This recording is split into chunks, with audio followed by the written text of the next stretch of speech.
MTV news Kannada ವಾಹಿನಿಗೆ ಸ್ವಾಗತ. ಈ ಪ್ರದೇಶದಲ್ಲಿ ಅಂತಾರಾಷ್ಟ್ರೀಯ ಕ್ರೀಡಾಂಗಣ ನಿರ್ಮಾಣ ಆಗೋದ್ರಿಂದ ಜಿಲ್ಲೆಯ ಅಭಿವೃದ್ಧಿ ಸಾಧ್ಯವಾಗುತ್ತೆ ಅಂತ ಮುಖ್ಯಮಂತ್ರಿ ಸಿದ್ದರಾಮಯ್ಯ ಹೇಳಿದ್ದಾರೆ. ಬ್ಯಾಟಿಂಗ್ ಆಡುವ ಮೂಲಕ ಅಂತಾರಾಷ್ಟ್ರೀಯ ಕ್ರಿಕೆಟ್ ಕ್ರೀಡಾಂಗಣ ನಿರ್ಮಾಣಕ್ಕೆ ಚಾಲನೆ ನೀಡಿದ ಬಳಿಕ ಮಾತನಾಡಿದರು. ಅಂತಾರಾಷ್ಟ್ರೀಯ ಕ್ರಿಕೆಟ್ ಕ್ರೀಡಾಂಗಣ ನಿರ್ಮಾಣಕ್ಕಾಗಿ ಒಟ್ಟು 50 ಎಕರೆ ಜಾಗವನ್ನು ಕರ್ನಾಟಕ ಕ್ರಿಕೆಟ್ ಸಂಸ್ಥೆಗೆ ನೀಡಿದ್ದೇವೆ. ಇದು ಜಿಲ್ಲೆಯ ಆರ್ಥಿಕ ಬೆಳವಣಿಗೆ ಮತ್ತು ಅಭಿವೃದ್ಧಿಗೆ ಪೂರಕ ಎಂದಿದ್ದಾರೆ. ಆದಷ್ಟು ಶೀಘ್ರದಲ್ಲಿ ಕ್ರೀಡಾಂಗಣ ನಿರ್ಮಾಣ ಮುಗಿಸಿ ಕ್ರಿಕೆಟ್ ಪ್ರೇಮಿಗಳ ನಿರೀಕ್ಷೆ ಪೂರೈಸಿ ಅಂತ ಹೇಳಿದ್ರು. ಮೈಸೂರಿನಲ್ಲೂ ಜಾಗ ಕೊಡ್ತೀವಿ. ಮೈಸೂರಿನಲ್ಲೂ ಕ್ರೀಡಾಂಗಣ ನಿರ್ಮಾಣಕ್ಕೆ ಕರ್ನಾಟಕ ಕ್ರಿಕೆಟ್ ಸಂಸ್ಥೆ ಬೇಡಿಕೆ ಮುಂದಿಟ್ಟಿದೆ. ಮೈಸೂರಿನಲ್ಲೂ ಕೂಡ ಜಾಗ ಕೊಡ್ತೀವಿ ಎಂದಿದ್ದಾರೆ. ಇವತ್ತು ಕರ್ನಾಟಕ ಕ್ರಿಕೆಟ್ ಅಸೋಸಿಯೇಷನ್ ಅವರು ತುಮಕೂರಿನ ಈ ಇಂಡಸ್ಟ್ರಿಯಲ್ ಕಾರಿಡಾರ್ನಲ್ಲಿ ಒಂದು ಕ್ರೀಡಾಂಗಣವನ್ನ ನಿರ್ಮಾಣ ಮಾಡ್ತಾ ಇದ್ದಾರೆ. ಕ್ರಿಕೆಟ್ ಕ್ರೀಡಾಂಗಣಕ್ಕೆ ಸುಮಾರು 41 ಎಕರೆ 41 ಎಕರೆ ಜಮೀನಿದೆ. ಮತ್ತೆ ಖರಾಬ್ ಲ್ಯಾಂಡು ಕೂಡ ಒಂದು 9 ಎಕರೆ ಬರ್ತದೆ. ಒಟ್ಟು 50 ಎಕರೆ ಜಮೀನು ಈಗ ಕ್ರಿಕೆಟ್ ಸಂಸ್ಥೆಯವರಿಗೆ ಸಿಗ್ತಾ ಇದೆ.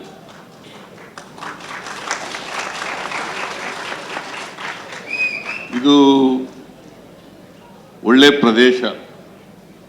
ಒಂದು ಇಂಡಸ್ಟ್ರಿಗಳು ಬರ್ತಕ್ಕಂಥ ಪ್ರದೇಶ, ಎರಡನೇದು ತುಮಕೂರಿಗೆ ಹತ್ರ ಇರ್ತಕ್ಕಂಥದ್ದು, ಬೆಂಗಳೂರಿಗೆ ಹತ್ರ ಇರ್ತಕ್ಕಂಥದ್ದು. ಬೆಂಗಳೂರಿಂದ ಎಷ್ಟು 90 ಕಿಲೋಮೀಟರ್ ಇಲ್ಲಿಗೆ, 90 ಕಿಲೋಮೀಟ್ರು, 1.25 ಗಂಟೆ ಜರ್ನಿ, 1.25 ಗಂಟೆ ಜರ್ನಿ.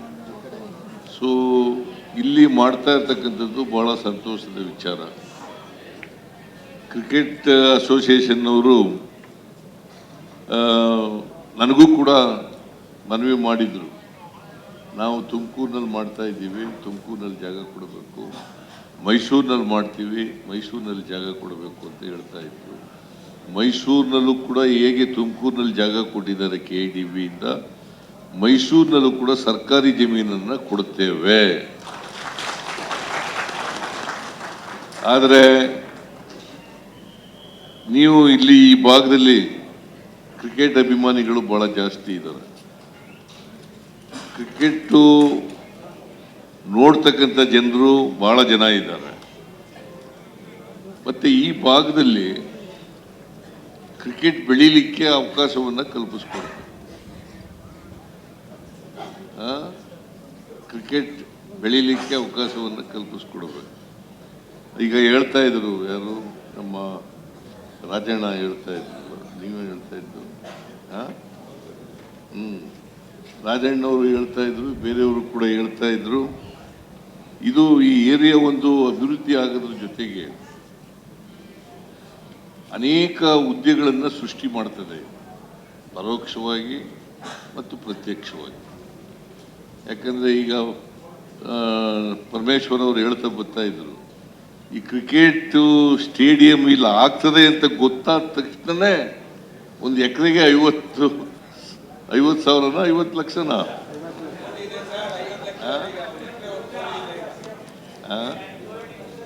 50 ಲಕ್ಷ ಜಾಸ್ತಿ ಆಗ್ಬಿಡ್ತು. ನೋಡಪ್ಪ ಸುರೇಶ್ ಗೌಡ, ನಿನ್ನ ಕಾನ್ಸ್ಟಿಟ್ಯೂನ್ಸಿನಲ್ಲಿ ಇವೆಲ್ಲ ನಡೀತಾ ಇದೆ. ಅದೆಲ್ಲ ನೀನು ಮನವಿ ಮಾಡೋದಿದ್ದೇ ಇರ್ತದೆ. ದುಡ್ಡೇ ಇಲ್ಲ, ಅಭಿವೃದ್ಧಿನೇ ಮಾಡಲ್ಲ ಅಂತ ಏನ್ ಕೇಳ್ತೀಯ ನೀನು? ನಮ್ಮ ಸರ್ಕಾರ ದುಡ್ಡೇ ಇಲ್ಲ ಅಂತ ಹೇಳೋದು ಒಂದ್ ಕಡೆ, ಅಭಿವೃದ್ಧಿಗೆ ಕೇಳೋದು ಒಂದ್ ಕಡೆ. ಎಲ್ಲಿಂಗ ಕೇಳ್ತಾ ಇದ್ದೀರಿ?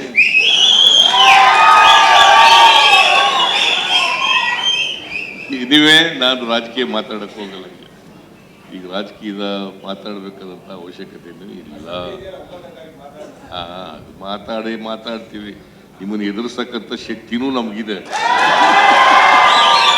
ನೀವು ಅಪೋಸಿಷನ್ ಅವರು ಏನು ಹೇಳ್ತೀರಿ ಅದಕ್ಕೆ ಉತ್ತರ ಕೊಡ್ತಕ್ಕಂಥ ಶಕ್ತಿ ನಮ್ಮ ಸರ್ಕಾರಕ್ಕಿದೆ. ಅದಕ್ಕೆಲ್ಲ ನಾನು 41 ವರ್ಷದಿಂದ ಇದ್ದೀನಯ್ಯ, ಎದುರ್ಕೊಳಕ್ ಹೋಗೋದಿಲ್ಲ. ನಾನು 2 ಸಾರಿ ಲೀಡರ್ ಆಫ್ ದಿ ಅಪೋಸಿಷನ್, 2 ಸಾರಿ ಡೆಪ್ಟಿ ಚೀಫ್ ಮಿನಿಸ್ಟರ್ 2 ಸಾರಿ ಮುಖ್ಯಮಂತ್ರಿ. ಈ ರಾಜ್ಯದಲ್ಲಿ ಉಳಿಯಕ್ಕಾಯ್ತಿತ್ತ? ನಾನು ಎದುರ್ಕಲಾಗಿದ್ರೆ ಉಳಿಯಕ್ಕಾಯ್ತಿದ್ದೇನೆಯ? ನಾವು ತಪ್ಪು ಮಾಡಿಲ್ಲ, ಎದುರ್ಕೊಳ್ಳೋ ಪ್ರಶ್ನೆನೂ ಇಲ್ಲ.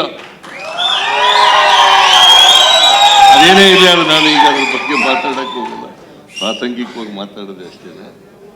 ಈಗ ಎನಿವೆ ಇದನ್ನ ಅತ್ಯಂತ ಸಂತೋಷದಿಂದ ನಾವೆಲ್ಲರೂ ಸೇರಿ ಸರ್ಕಾರ, ಇಡೀ ಸರ್ಕಾರ, ವಿರೋಧ ಪಕ್ಷನೂ ಸೇರ್ಕೊಂಡು ಎಲ್ಲರೂ ಸೇರಿ ಶಂಕುಸ್ಥಾಪನೆಯನ್ನ ನೆರವೇರಿಸಿದ್ದೇವೆ. ಈಗಾಗಲೇ ಡಾಕ್ಟರ್ ಪರಮೇಶ್ವರ್ ಅವರು ಹೇಳಿದಂತೆ ರಘುರಾಮ್ ಭಟ್ ಇಲ್ಲೇ ಇದ್ದಾರೆ, ಶಂಕರ್ ಇಲ್ಲೇ ಇದ್ದಾರೆ. ಆದಷ್ಟು ಜಾಗ್ರತೆ ಪ್ರಾರಂಭ ಮಾಡಿ, ಮತ್ತೆ ತ್ವರಿತವಾಗಿ ಮುಗಿಸಿ. ಕ್ರೀಡಾಂಗಣ ಜಲ್ದಿ ಆಗಬೇಕು. ಇಲ್ಲಿ ರಾಷ್ಟ್ರೀಯ ಅಂತಾರಾಷ್ಟ್ರೀಯ ಕ್ರೀಡೆಗಳು ನಡಿಬೇಕು, ಕ್ರಿಕೆಟ್ ಕ್ರೀಡೆಗಳು ನಡಿಬೇಕು, ಬೇರೆ ಕ್ರೀಡೆಗಳು ಕೂಡ ನಡಿಬೇಕು. ಅದಕ್ಕೆ ಅವಕಾಶ ಮಾಡಿಕೊಡ್ಬೇಕು ಅಂತಕ್ಕಂಥ ಮಾತನ್ನ ಈ ಸಂದರ್ಭದಲ್ಲಿ ಹೇಳಿ ಮತ್ತೊಮ್ಮೆ ಎಲ್ಲರಿಗೂ ಶುಭ ಆಗಲಿ, ಕ್ರಿಕೆಟ್ ಸಂಸ್ಥೆಯವರಿಗೆ ಶುಭ ಆಗಲಿ.